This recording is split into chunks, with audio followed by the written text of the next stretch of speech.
That was professional. That's what you do.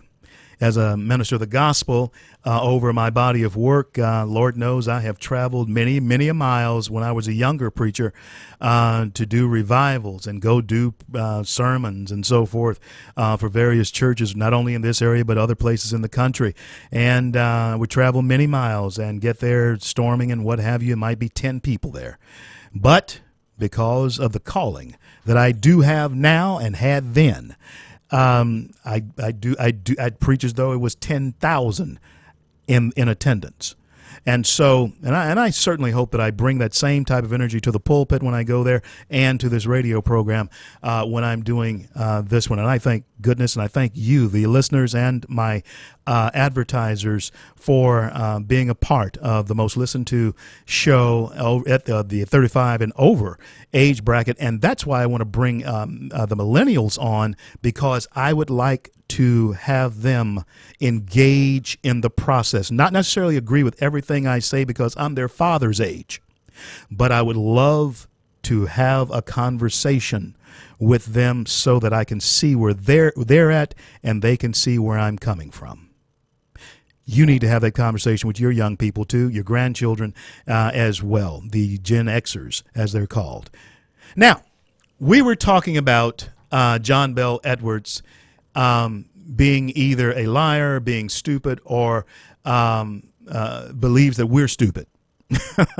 You know, and you couldn't blame him. You could not blame him for thinking that we're stupid. Maybe not me and people who didn't vote for him, but you know, you couldn't blame him for thinking that the 38% that came out to vote, who got him into office, well, not all 38% of it, we just had 38% voter turnout, are all stupid. You couldn't blame him for thinking that, because we didn't look through the lines. Listen, it was easy. Follow my logic here. Follow my reasoning. Follow my logic here. And it'll be very easy to follow. When Bobby Jindal was in office, Louisiana was bustling, booming with natural gas and oil revenue. We were booming with it. John Bell Edwards knew that because he was there. He's been there. He was there when we were bustling and booming. He was also there when that began to dry up. Now, remember what I told you 3 months ago when I was trying to get you to vote for Vitter. And that was John Bell Edwards was a friend to Barack Obama. What's one of the fingerprints of Barack Obama as far as oil and gas is concerned? He's against it.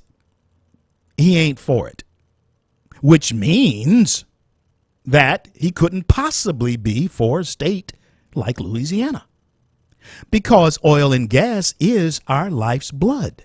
You know, it has been. Oil and gas is the life's blood of Louisiana. That dried up. It dried up. John Bell Edwards was there when it dried up, and he ran for governor anyway. He asked for the job. He wanted the job in the midst of knowing that our life's blood was drying up in this state.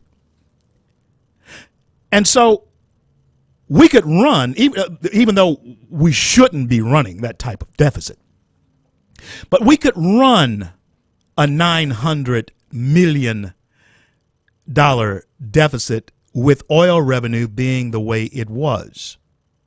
And if we were looking into futures, if we were looking into the future, with the oil revenues continuing, there would not be any way for us to reach $2 billion in deficit, if in fact our oil revenues continued the way they were.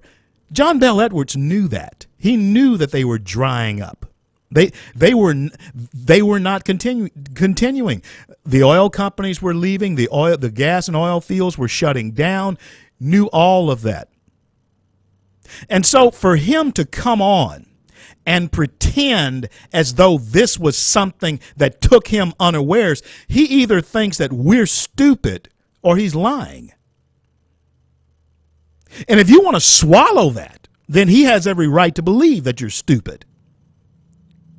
If you were the minority whip in the Louisiana legislature, and you could not see that with dried up revenues from oil and gas happening in your state, and that would mean catastrophic 1 minute consequences for us here in Louisiana, and you run for governor anyway, and then you promise not to raise taxes, hey, you were either lying then or you're lying now. You were either nuts and out of your mind then for saying that, or you're nuts and out of your mind for wanting us to believe that you didn't know. Which is it? Either way, we made a mistake. Should have never elected him governor. Never. I'm going to be back in a minute. Talk about some other things that we should never do. I'm back. 2 minutes.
CL Friday with you, broadcasting from the jewel cities of the Arklatex.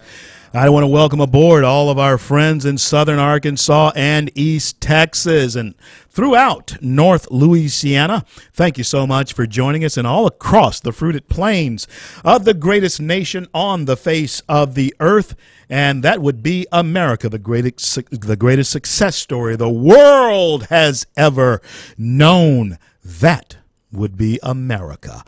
And I am your native son. Glad to be here with you. And folks, reason, logic, and core values. Reason, logic, and core values seem to be missing here in this political season. Yeah, it does. And we have two candidates who basically have Kool-Aid that a lot of people are drinking, because it appears that no matter what they say without explanation, no matter the things that they have done, matter to the people who follow them, because there are questions that they have not answered. They don't really have a body of work that would lead anybody to make them president of the United States. I mentioned to you about George McGovern.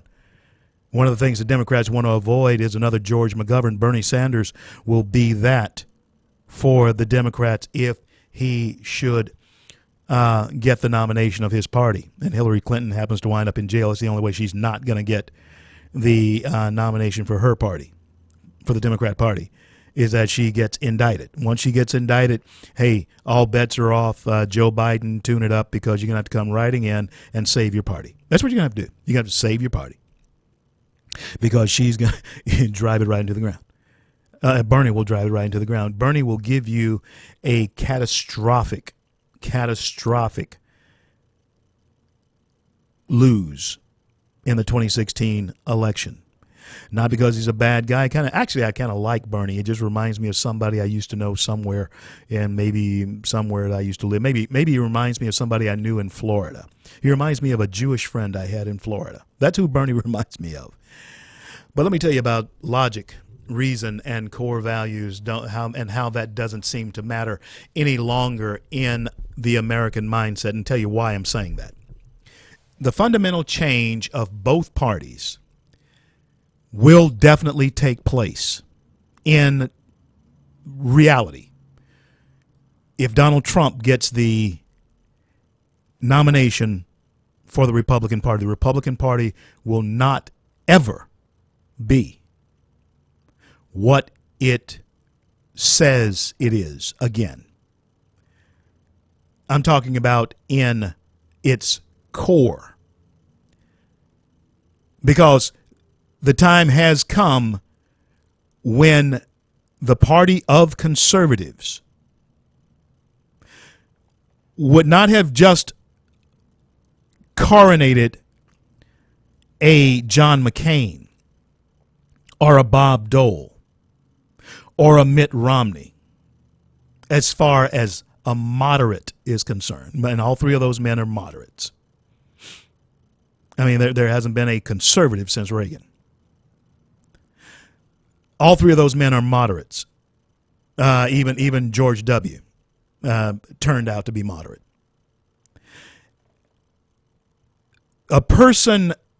No one has run on what the Republican Party is at its core since Reagan.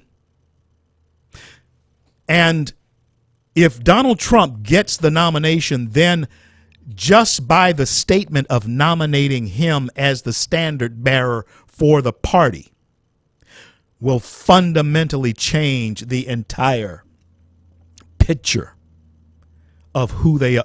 The definition of Republican will, by actions, necessarily change will necessarily redefine what a Republican is. It will no longer define me with him as the standard bearer. No, because he does not have a body of work over a consistent period of time to be the standard bearer that I would want for the party. His body of work simply does not convey that. And we can talk about making America great again and all this kind of thing, but still the embodiment of making America great down the conservative vein that the Republican Party represents is not contained in Donald Trump. It's not for me. It may be for you, and maybe you're a part of that fundamental change. And see, that is where they get you, because we do know that we want our people to be real. We want them to stand up, and we want them to be vocal. Why? Because all of us are mad as Hades about what's going on in this country. But that doesn't mean that we need to go crazy. Same for the Democrats. Same for the Democrats. The reason Bernie Sanders is doing what is making the strides that he's making is because Bernie is running as one of these guys who says he's from the outside. That's a lie, too. Yeah, it is. It's a lie, too. Bernie Sanders has been in Washington, D.C. for 25 years. Now, let me tell you why Bernie Sanders knows that he's lying to the people who are feeling the burn. The people who are feeling the burn are overlooking one thing about Bernie Sanders. First of all, he's not a political outsider.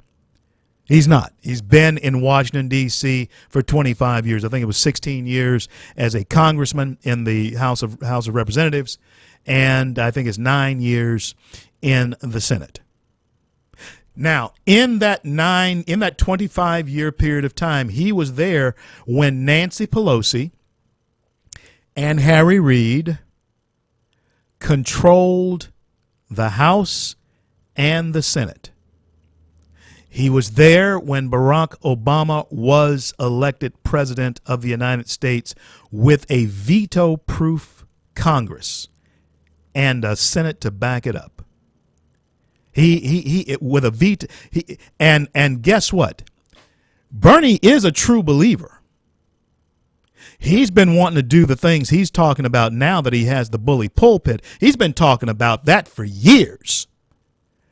But isn't it strange? Doesn't it strike you as odd that if his policies were so much in line with the Democrat policies, that when Nancy Pelosi and Harry Reid had all the power in Washington, they would not adopt any of the far, far left policies that Bernie Sanders was pushing? Isn't it strange that they never embraced? Did you know who Bernie Sanders was until now? No, he's been around for 25 years. He's been around for 25 years. Maybe it's because he's from a little state of Vermont. Well, he's still from a little state of Vermont. He hasn't moved to New York, even though he's from New York. He hasn't moved there. He's still from Vermont. And so they never embraced his policies at all. And the reasons why they never embraced his policies at all, because they knew that Bernie's policies were pie in the sky then, they're pie in the sky now. Going to be back with this conversation in just a minute.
CL back on this Friday, and we are rocking and rolling here in the Arklatex on the CL Bryant Show.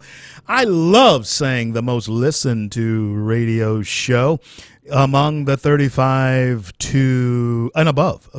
and above age bracket. Glad to be here. Glad that you are my listening audience. And I'm glad that we can engage on conversations that in so many cases cannot be had without, a fist fight starting.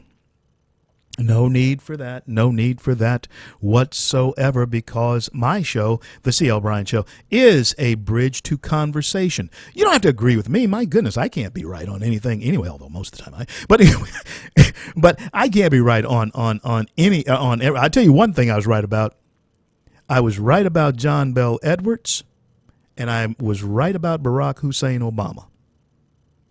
And I'm right about America losing its core direction, its charted course. Oh, folks, we could talk about charted course for a long time, because there is a constitution that we have in this nation that, if adhered to, it charts a course. It set slaves free because of the very words in its makeup. It set us free. The very Declaration of Independence that was written before the Constitution was drafted, the very declaration that was written before the Constitution was drafted by Thomas Jefferson, before the Declaration was drafted by Thomas Jefferson, when Jefferson, listen to this. I've said this before on the show. I say this around the country. And I'm going to be saying this in South Carolina at a convention that's coming up of grassroots people on the 18th. And I'll be there when the primary takes place down there. I'll be on the ground, and you just better believe I'll be pushing hard to make sure that Ted Cruz wins the South Carolina primary. I'll be there. But this is what I want you to hear right now. Every American, everyone who, even if you're listening in other corners, we have listeners up in North Dakota. We have servicemen who are listening to the show across the great pond, and I want to give a special shout out to our men and women in uniform out there. I want to tell you that help is on the way. A new commander-in-chief, 10 months away, my fellow Americans and the very best among us who defend our rights to speak our mind, 10 months away, we're going to give you a new commander-in-chief, and I have a very good feeling it won't be Bernie Sanders. And even if it's Donald Trump, I still believe that he'll do a better job than the one we have. But listen to me, all of you. When Thomas Jefferson penned these words, he charted a course that would keep us as a premier power, that would make us a premier power on the face of the earth, because it embodies everything that is in the human spirit. And it simply says this: we are endowed.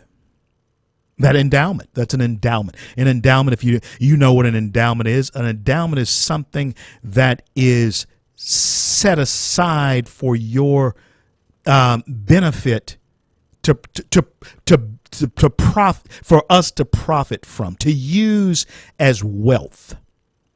We have the wealth, you could say, in this country. We are endowed by our Creator. And that means regardless of how you believe the Creator is, who you believe He is, what you believe your Creator is, we are endowed by that. Even if you think that's you.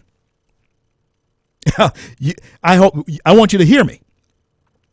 Even if you think you're your creator, Thomas Jefferson, when he penned these words, I happen to believe my creator is the Almighty God, the eternal El Shaddai. I believe He is. But this is what Jefferson penned. And Jefferson believed in the God of nature. And we could go into a lot of the Jeffersonian faith beliefs and all that type stuff, but don't have time for it today. I may take you down that road another time. But when he penned the words, we are endowed by our Creator with certain inalienable rights. And actually on the wall there in Washington, and in my movie, you'll see me in the Jefferson Memorial. And we actually pan over those words in the Jefferson Memorial. He says, we are endowed by our Creator. And on the wall it says, with unalienable rights. And among them are these: the pursuit of life. Life, not pursuit, but life, liberty, and the pursuit of happiness.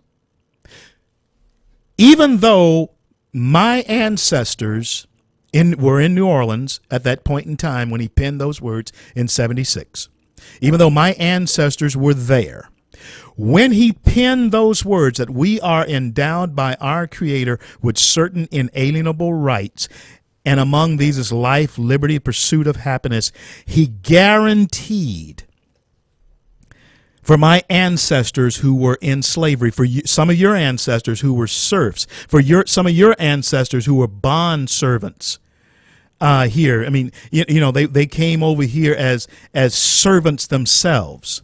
When he penned those words, he guaranteed that the day would come when all Americans would reach 2016 as free people. Now, he didn't guarantee that the outcome for all Americans would be equal. There is no guarantee for that.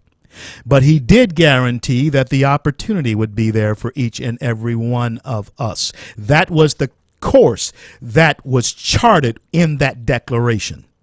And then when the Constitution when the Constitution was drafted, a little over 10 years later, when the Constitution was drafted, the spirit of the Declaration of our American independence and what we were to be and are to be from that day henceforth what should be and would be and ought to be forever contained in our declaration of who we are.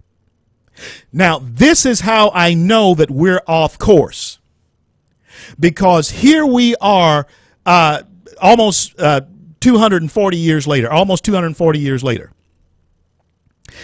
and we are now hearing 1 minute. People like a Bernie Sanders saying the outcome for everybody should be the same. The right of everybody to have an education. And we're going to talk about that when I come back, because education and health care are not rights. They can't be. They can't be. It's not a right. Not according to the way our course was charted. Not the way the course was charted.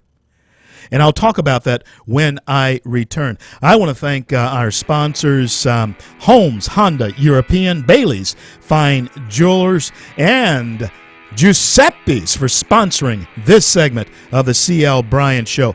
I will return in just a few minutes. Don't you go anywhere.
Let that play for just another couple of seconds there, Jay.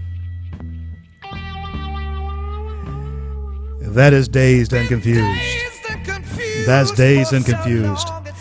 Because Americans right now seem to be living in a state of dazed and confused. A state of being dazed and confused with semantics, with words that really don't mean anything when you look at the course that we should be on as a nation. The course that has been charted since 1964 has led us to a point where we're not stronger, we're weaker. And you do recall the statement, Michelle Fine, I can't remember who said these words. I used to know.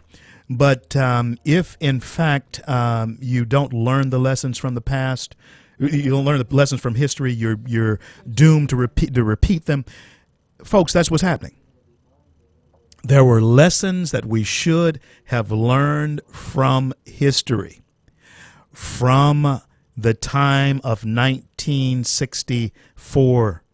And in that civil rights struggle, when the playing field, I like to call it the opportunity field, when the opportunity field was being leveled, there were lessons that we should have learned from that point in time that evidently we did not learn. And because we did not learn the lessons from those times, some of us did learn the lessons. And some of us went a whole different direction from what those lessons taught because we learned from that. We learned to move on is one thing. We had to move on is one thing. And so, but we don't learn that lesson, then I think no truer words have been spoken than the fact that if you don't learn the lesson from the past, you're doomed to repeat them. And America, if you look at the streets of our nations today, with hands up, don't shoot, Black Lives Matter, and all of those types of things, we are repeating the past. And the past is a place that we do not want to live in necessarily. And George Santayana is the originator, or the person who is given the credit for that quote. Those who do not learn history are doomed to repeat it. And folks, that is what's happening. And those who cannot remember the past are condemned to repeat it. You know, that can be translated in several ways, because you have a lot of young people who weren't in the past, who don't really remember what was happening in 1964, 65, who are trying to emulate what happened back then, so they don't even remember the past. And then there are those who actually were there who try to relive it for some reason or other. But now let me get back to this education thing here. You heard me say before we went to break that education is not a right. Healthcare is not a right either. It's not a right. The opportunity for an education is a right. That's what America offers. America offers opportunities. But a public education is not a right. You can't compel me to pay for your child's education. Matter of fact, it really should be against the law for anybody to have a law against me teaching my child at home. If my great-grandparents, and they did, wanted to keep L.C. Bryant, my dad, at home and teach him how to farm, then that's what they ought to do, because that's what the family did. And that's what carried on the family legacy. Or my mom, Elnola Bryant, if they wanted to keep her down on the farm and make her a farmer, if she's willing, because she could, and she did. She left the farm as soon as she was old enough to get out of there and married my dad. So neither one of them stayed on the farm very long. They wanted other lives for themselves. But the whole time that they were growing up, they were educated basically the way my grandparents wanted them to be educated, because that was the opportunity that my grandparents could give to them. It was the education that they had, as far as that's concerned. And they had a right to their mom and dad doing that. That was the right they had, because they were brought into the world by them. But now, when it comes to tax dollars, public dollars being a right for your child or mine to attend a school, that is not a right. That is an opportunity that the society creates for those who want to take advantage of it. Do you see the difference? Public education is something that society created so that it could be taken advantage of. You'd have the opportunity to take advantage of a public education. If it wasn't so, there would not be private educations, because there are plenty of private educations that you can take advantage of. And that private education does not necessarily mean private school. That private education very well might be the family's kitchen table. It may be the family's living room. It may be the homeschool kid. That may be the private education that they have the opportunity to get and that the parent want to give them. So public education, even though we have made it compulsory and we compel kids to go there, it's still not a right. Neither is health care, and we're going to talk about that when we return. I want to thank Chevyland Bubba Winningham out there. Bubba Winningham at Chevyland. Superior Dry Cleaning, David Ingerson. Along with our good friend, Guardian Alarm Systems, Wes Usay. Subway. Signature Cleaning Services, Jay and Tina Lowry. Thank you for sponsoring this segment of the CL Bryant Show. I'm going to be back in just about 2 minutes.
CL Bryant back on this Friday evening. I certainly hope that you are safe out there on the highways and byways of the Arklatex.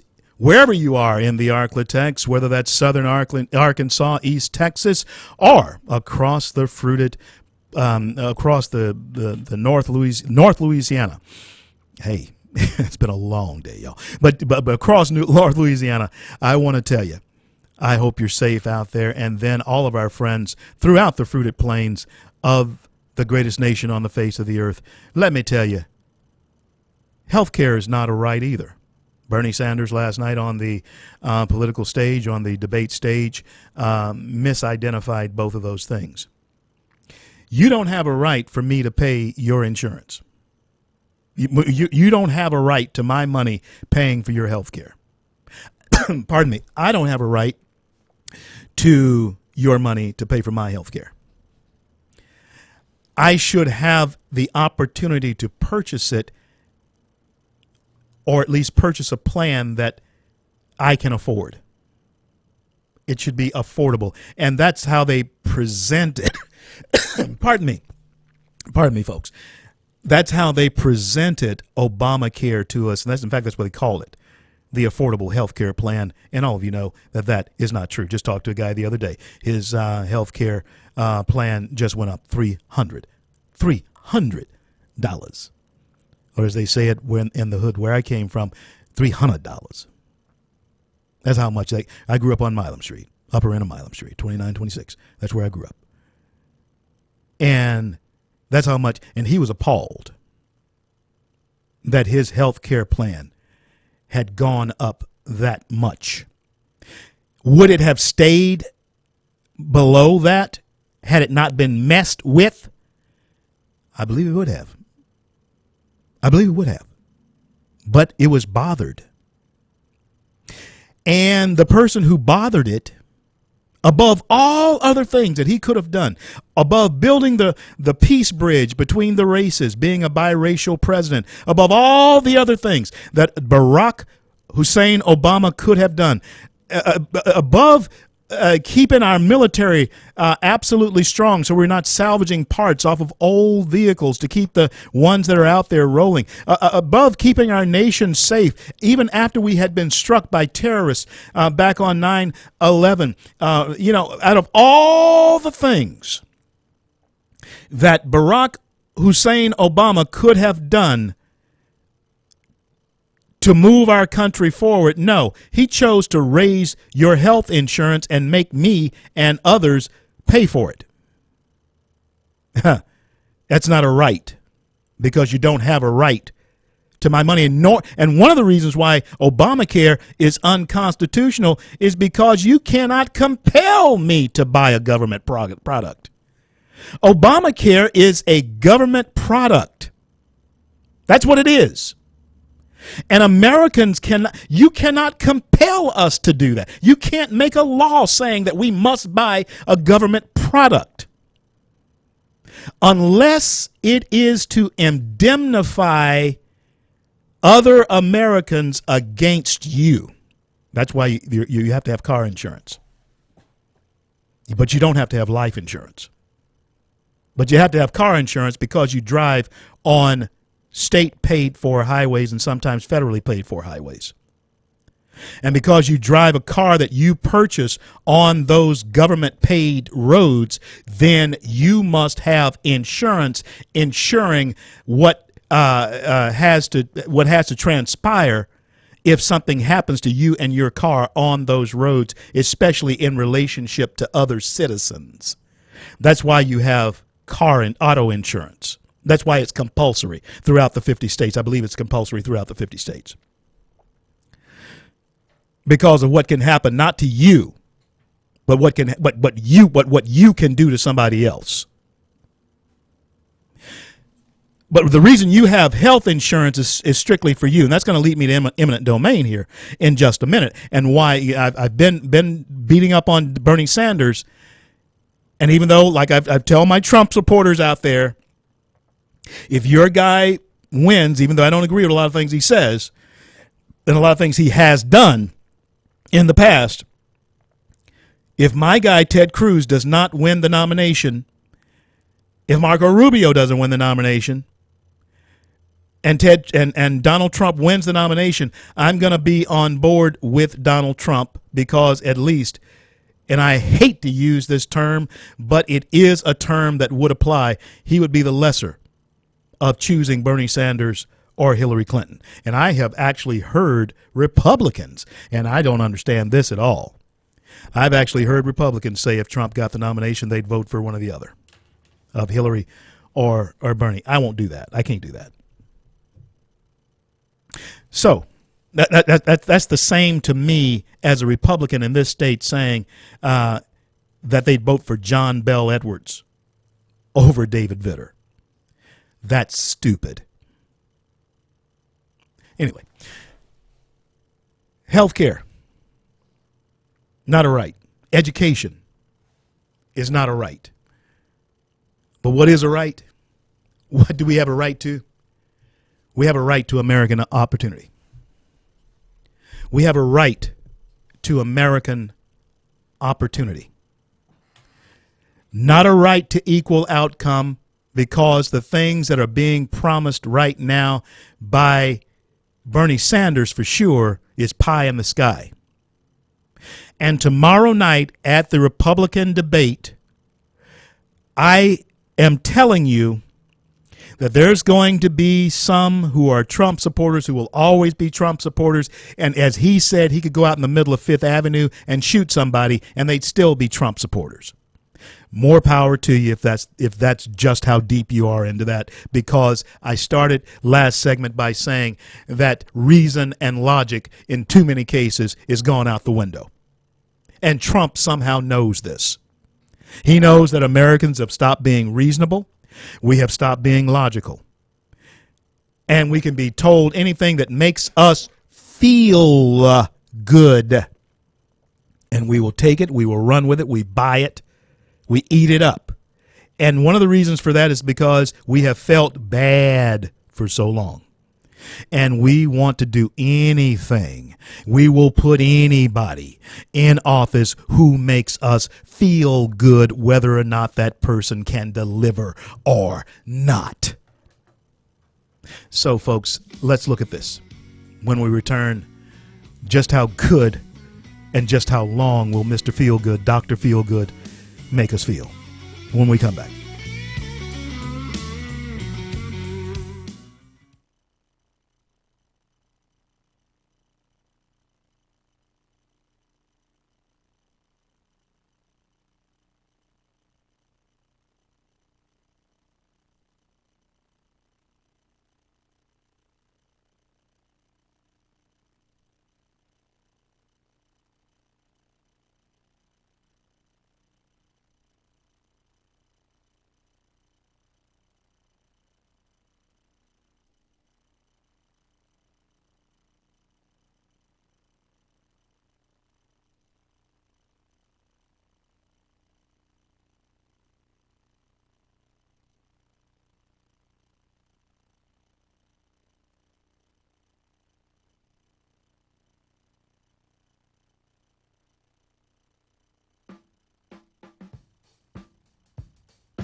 Whatever makes me feel good.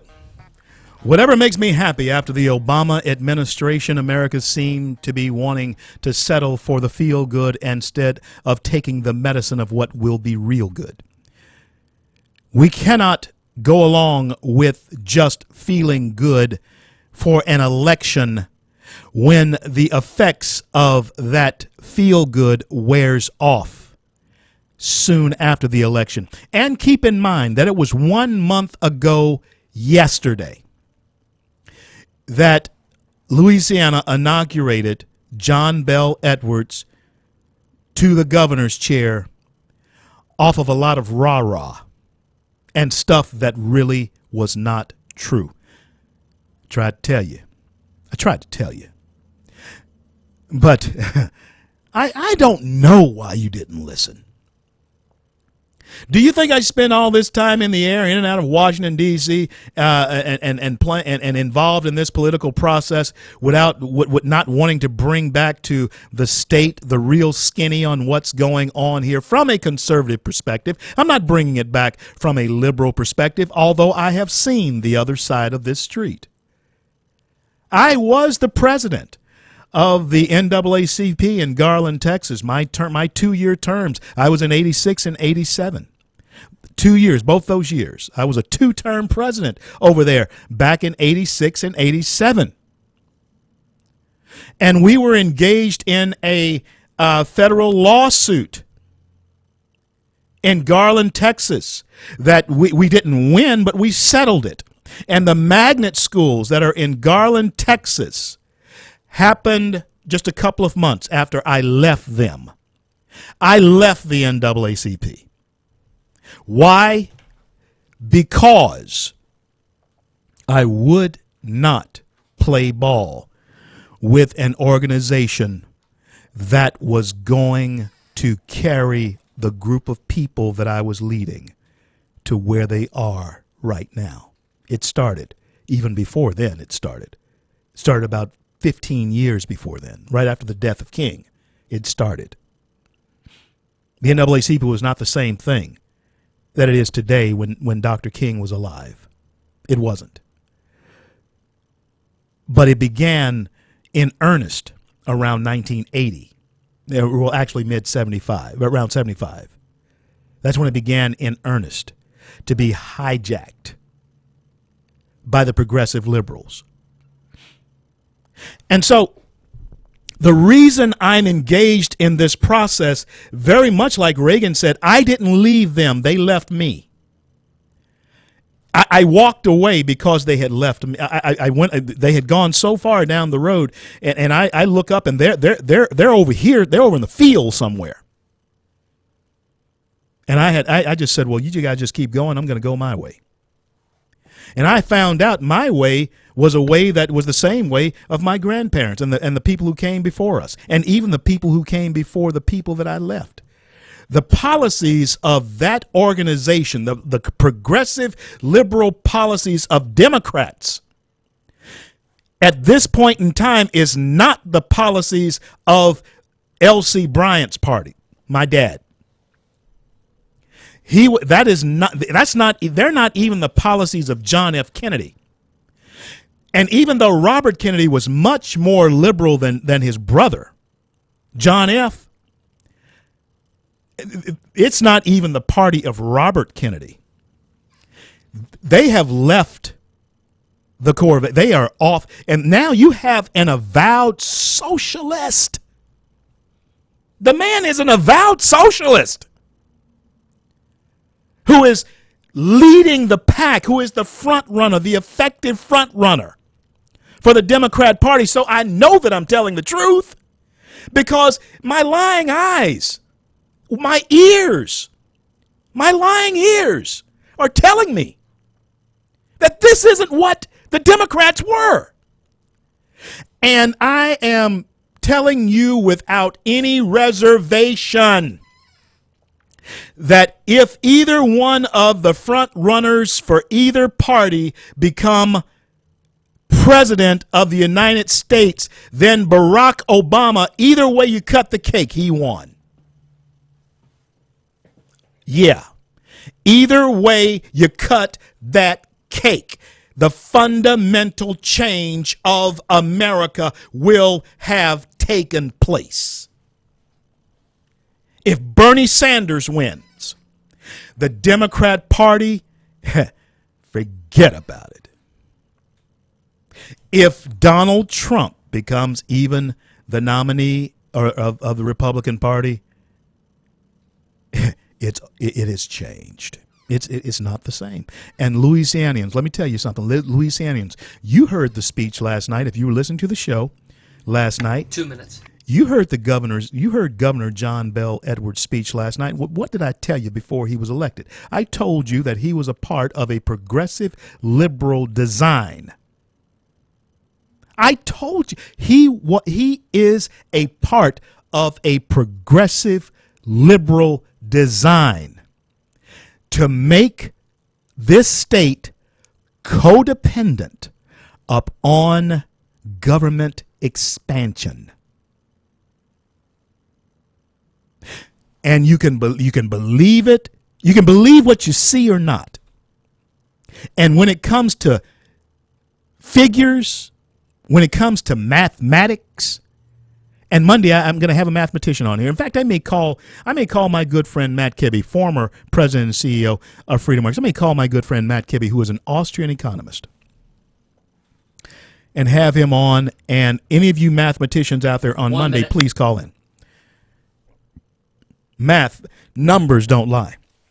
Because why? They're subjective. They're subjective to their own truth. Numbers are simply subjective to their own truth. 1 and 1, it will always be 2. It will never lie. With the 1 and 2, hold up 2 fingers. Even if you lose a finger, if you add anything else to that, you got 1 and 1. I'm CL. This is the CL Bryant Show, and I want to thank our newest sponsor, Will Height Solar, along with DavTac Custom Arms and Ammo, Lee DeVille, for sponsoring this segment of the show. I'll be right back. Silver hair and ragged shirt and baggy pants, the old soft shoe.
Broadcasting from the Bayou State and all around the Gulf Coast and streaming nationwide.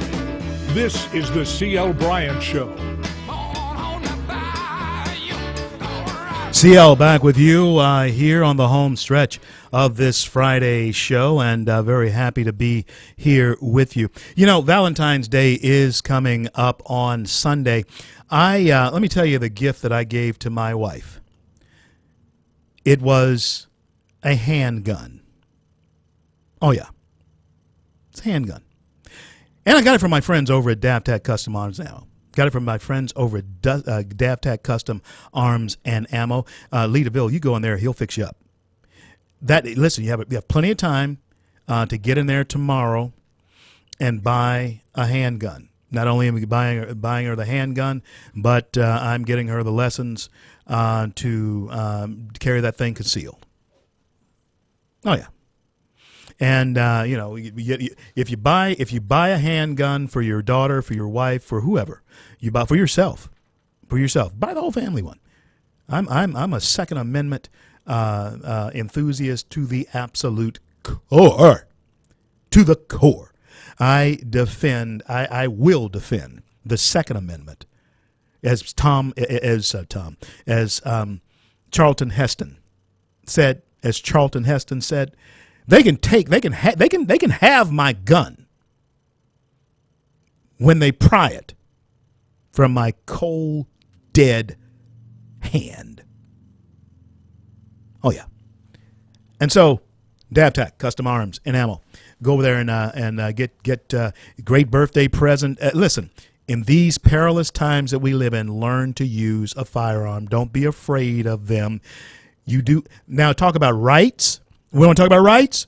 Well, I told you that education's not a right. It's not. Healthcare is not a right. It is not. You have the right to an opportunity of education. Yes. You have a right to be able to purchase affordable health care. You have a right to be able to purchase it because the people who sell it have a right to sell it, and you have a right to purchase it in the free market system. And that's why I'm an advocate of opening up those borders of insurance to sell insurance across state lines. That way the competition increases, the prices go down. The competition increases, the prices go down. The guaranteed outcome increases, the prices go up. Whenever you guarantee something that is government backed, the price of it has to go up because you, the tax-paying citizen, have to pay for those who can't pay.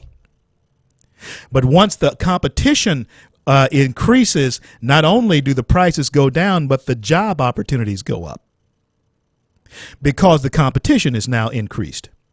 Once the competition increases, then you have more opportunity for people to go to work. But once you take away the competition, once you stymie the competition, tie the hands of the free market where they cannot create jobs through competition, then you stymie also the job growth because you guarantee people an outcome. And once people are guaranteed an outcome, then they don't have to get out and work for it. They can sit home and get it. Do you understand what I'm saying to you?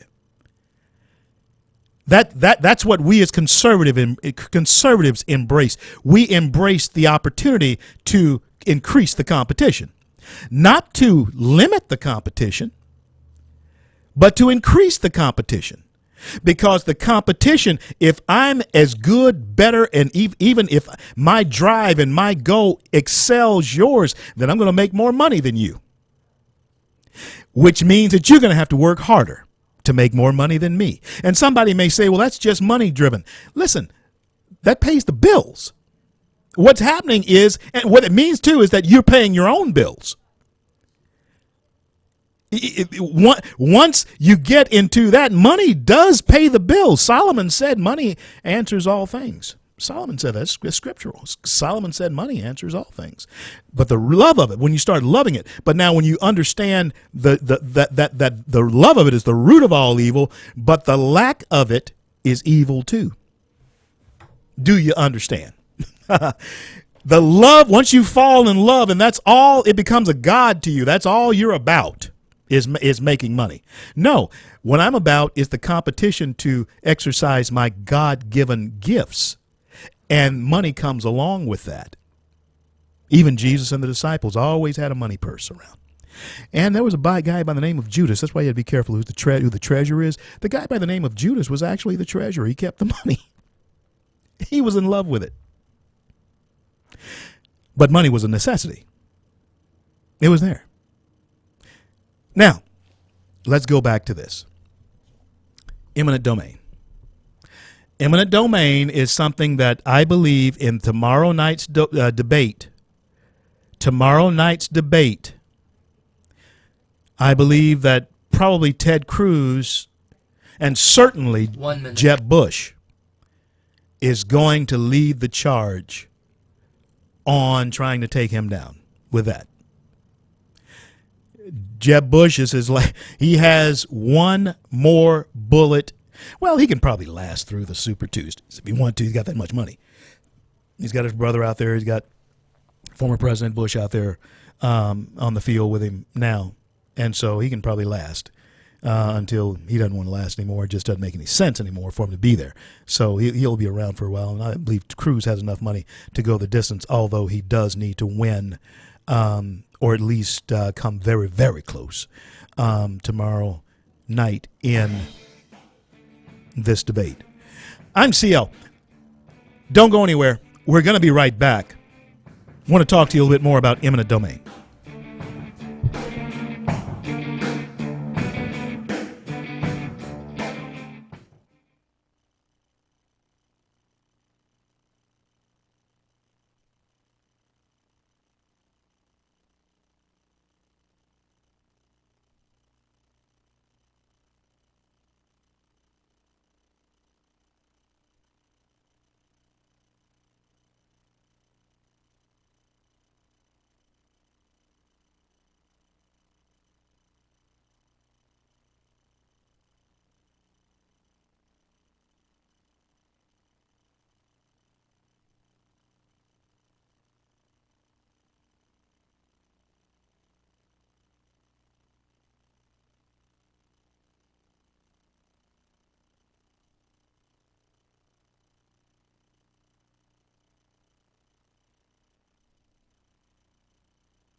Mama told me that that's a national anthem down here in the South.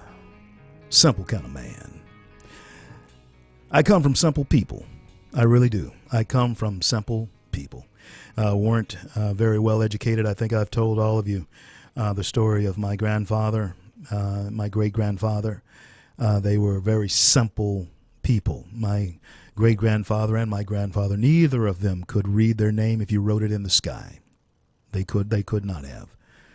But yet they provided a way through my father and me to be behind this microphone and be a national personality here in a place that I call the greatest place on the face of the earth, the greatest success story the world has ever known. The only reason I can talk about great success stories here in America, because there was a time, you've heard me say this before about myself, there was a time in my life when I tried very hard to fail, but because of the core values that were drummed and imprinted in my DNA, very hard to do, is fail in this great land of opportunity. I'm living proof that this is the land of the free, the home of the brave, those brave enough to take advantage of the opportunities in America. They're still available. But friends, they could go away. They could go away.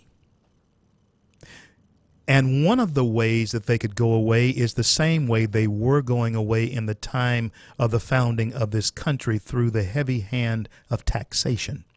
Do you know that's why the Boston Tea Party happened? And in fact, that's how the Tea Party of modern day here actually got its name. A lot of people want to associate it with a bunch of folks running around wanting to create anarchy. But no, it simply means taxed enough already. Taxed, T, enough, E, already, A, T. That's truly about. The news media has been very successful on being the hit people on folks who believe in less taxes, less government, more freedom. The news media has, whenever they see a gathering of folks who are grassroots people and who call themselves Tea Partiers, they took the most toothless, the most ignorant person in that group and made them on national television the poster child for people who were saying, hey, just like our founders when they had revolution, the revolution was over the heavy hand of taxation and the idea that government could invade your life at any time for just about any reason. The king could send in his henchmen and invade your privacy for any reason, and there was nothing that you could do about it.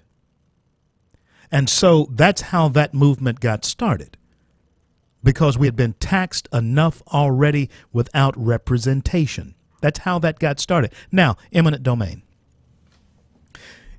It is a tool that the government can use to seize your land. Yes, it is a seizure of your land. And in most cases, they do pay you for your land. Usually you make a little bit more on your property than what it's worth. Sometimes that has not always worked out like that. Sometimes your land was actually stolen from you. And to tell you the truth, if you don't want to sell your land and the government seizes it anyway for public domain, in other words, it benefits the public. If they want to put a freeway through your property, if they want to, and which happens all the time, it happens all the time. The road's going to come right through here, and we're going to pay you for what your house is worth. But if you don't want to sell it, then sometimes you feel as though you got robbed, and a lot of times you are. But that's not happening, and I know immediately some people's mind jump to 49. That's not the case here. We got to have that for that's the proper use of eminent domain. Now, it's going to come up in the debate tomorrow night that Donald Trump wanted to use eminent domain for private reasons, which is a definite no-no. What's a definite no-no? You can't take somebody's property from them just because you want to build a limousine parking lot. That's a no-no. And so when 2 minutes. Going back to our founding, this type of heavy-handedness of government that Bernie Sanders is talking about in particular, everybody gets a Happy Meal. Everybody gets a Happy Meal, whether your parents can afford it or not. And do I have compassion on those kids whose parents can't afford a Happy Meal? You better believe I do. But how do I help that kid get his Happy Meal? By helping his parent come up to a place where they can afford it. That's the American way. Remember what I told you a couple of days ago about the original saying that was coined by the natives here when the Pilgrims landed on these shores? And we hear it as teach a man, give a man a fish, he eats for one day. Teach a man to fish, he'll eat for a lifetime. Well, the original phrase actually comes from how the Indians felt toward the Pilgrims that were here, because the Pilgrims would have starved if they had not been taught how to fish and to raise corn. I'll be right back. I'm CL.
CL back to close it out here on this Friday evening. I certainly hope you've been with me throughout the full journey. I've told, hopefully, not only the story of how we got to where we are, but how really we can get out, and that's to create opportunities so that people can get their own happy meals. That's what it boils down to.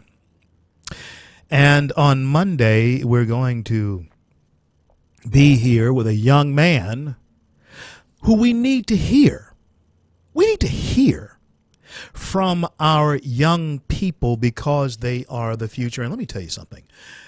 There are questions that we need them to answer for us because I have not only children but grandchildren who, in fact, are just like them. You do too. You do too.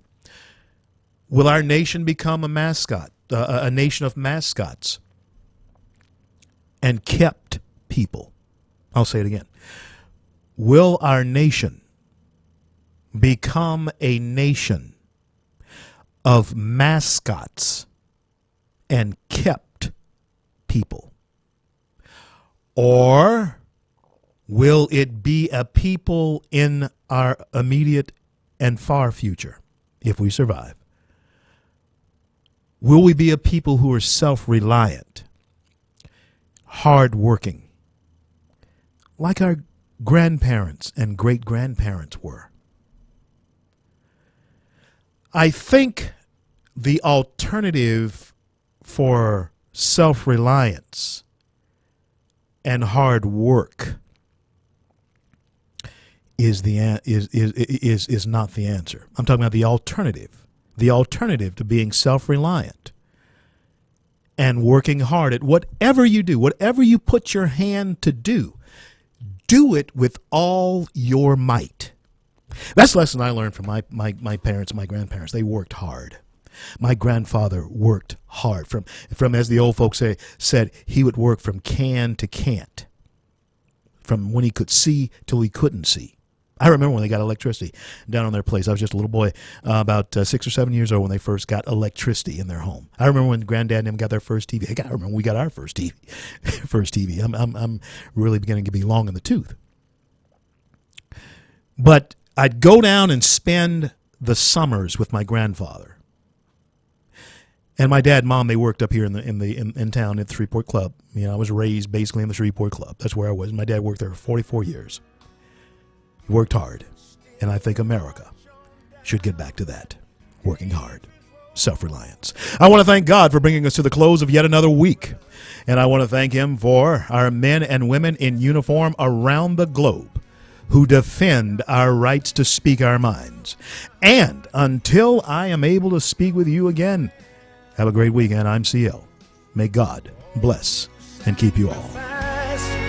To keep freedom alive, and to the families left behind, we'll stand by your side, and the bond